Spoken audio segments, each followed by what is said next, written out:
Halo semuanya, nama saya Ninyoman Suci Garbani. Kali ini saya akan mempresentasikan perbandingan ekonomi makro antar negara Indonesia dan Jerman di tahun 2021. Introduction. Dalam era globalisasi saat ini, perbandingan analisa kinerja ekonomi antar negara sangat penting karena untuk memahami dinamika ekonomi global dan dapat menentukan strategi bisnis yang tepat di masa depan. Tugas ini bertujuan membandingkan kinerja ekonomi makro antara negara Indonesia dan Jerman pada tahun 2021 dengan menggunakan 10 indikator makroekonomi.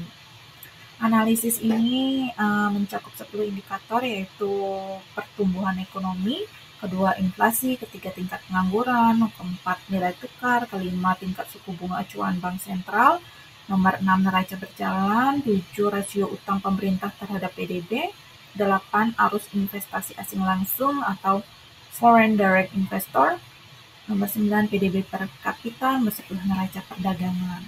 Hasil dari analisa ini semoga dapat memberikan wawasan bagi para pebisnis untuk merumuskan strategi ekonomi yang bagus dan efektif. Indikator makroekonomi. 1. Pertumbuhan ekonomi. Indonesia 3,69%, Jerman 2,9%. Indonesia memiliki pertumbuhan ekonomi yang tinggi dibanding dengan negara Jerman pada tahun 2021.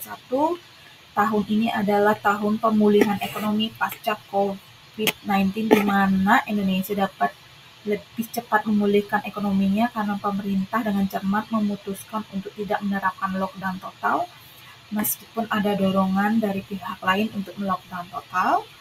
Dan pemerintah juga menyuruh masyarakat Indonesia untuk work from Bali contohnya, dan berwisata di sekitar Indonesia saja. Beli produk lokal, sedangkan Jerman pada waktu itu melockdown total wilayahnya sehingga pertumbuhan ekonominya lebih rendah dari Indonesia. Nomor 2, inflasi. Indonesia mengalami inflasi 1,87%, Jerman 3,1%. Tingkat inflasi yang rendah di Indonesia ini menunjukkan keseimbangan harga yang baik yang dapat menjaga daya beli masyarakat. Inflasi yang tinggi menyebabkan kurangnya daya beli dan timbul adanya ketidakpastian ekonomi. Di Jerman, inflasi yang tinggi karena adanya biaya produksi, permintaan yang lebih tinggi.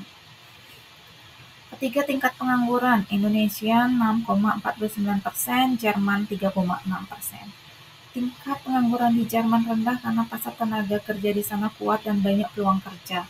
Sedangkan di Indonesia tinggi karena tantangan dalam menciptakan lapangan kerja yang tidak memadai dan kurangnya pekerja terampil. Keempat, nilai tukar kurs terhadap US dollar. Indonesia 14.308 rupiah per US dollar, sedangkan Jerman euronya 0,85 per US dollar.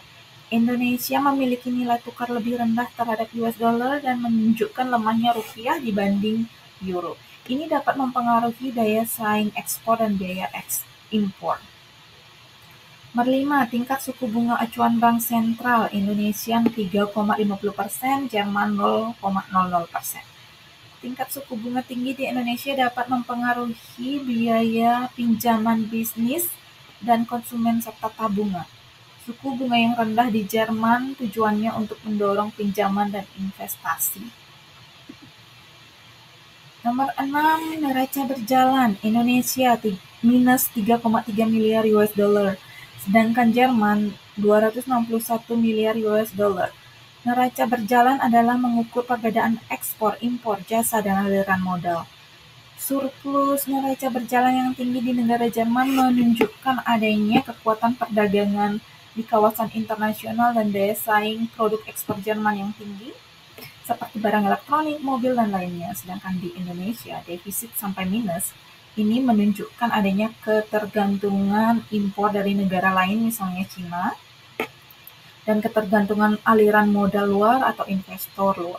Karena tahun COVID-19, banyak investor luar menarik dananya dari Indonesia. Nomor 7, rasio utang pemerintah terhadap PDB. Indonesia 41%, Jerman 69%.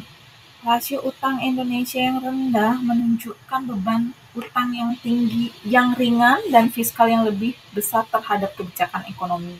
Sedangkan di Jerman tinggi ini menunjukkan beban utang Jerman besar meskipun masih bisa dikelola dengan baik. 8. Arus masuk investasi asing langsung atau foreign direct investor. Indonesia 20 miliar US dollar, Jerman 31 miliar US dollar. Arus foreign direct investor tinggi di Jerman ini menunjukkan daya tarik investasi yang besar karena iklim bisnis yang lebih baik, dan ini dapat mencerminkan stabilitas ekonomi, infrastruktur yang bagus, dan kebijakan pemerintah yang mendukung tentang investasi. Lain halnya dengan Indonesia, lebih rendah dari Jerman karena stabilitas politik dan iklim bisnis yang tidak stabil. Dan sumber daya manusia orang Indonesia juga, misalkan dikit-dikit ada demo tentang politik, ini menyebabkan para investor berpikir dua kali untuk berinvestasi serta kebijakan pemerintah yang berubah-ubah. Nomor 9, PDB per kapita Indonesia mengalami 4.256 US dollar, sedangkan Jerman 46.216 US dollar. PDB per kapita yang jauh lebih tinggi di Jerman ini menunjukkan standar hidup yang lebih tinggi dan ekonomi yang lebih maju, gaji yang lebih tinggi, serta produktivitas yang lebih tinggi. Sedangkan di Indonesia lebih rendah ini menunjukkan taraf hidup masih rendah, negara berkembang, gaji UMR rendah, dan produktivitas rendah.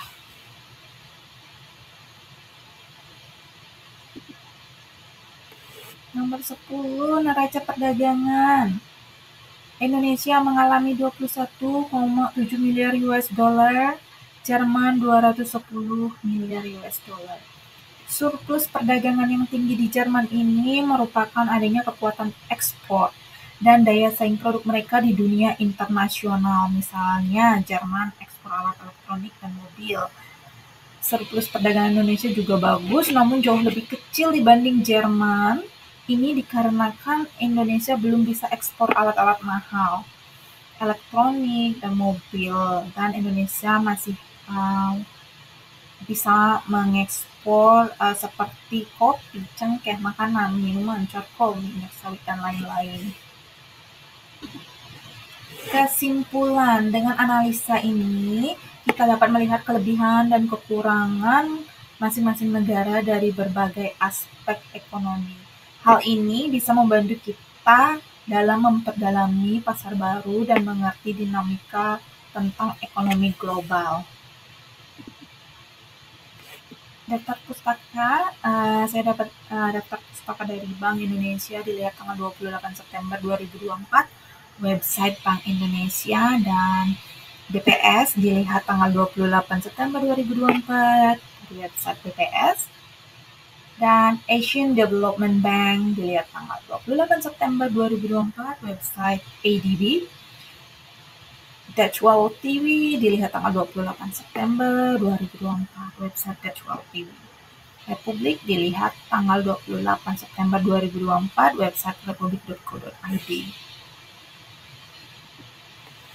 Terima kasih sudah menonton video presentasi saya tentang perbandingan ekonomi makro antar dua negara, yaitu Indonesia dan Jerman. Dan terima kasih, salam entrepreneur.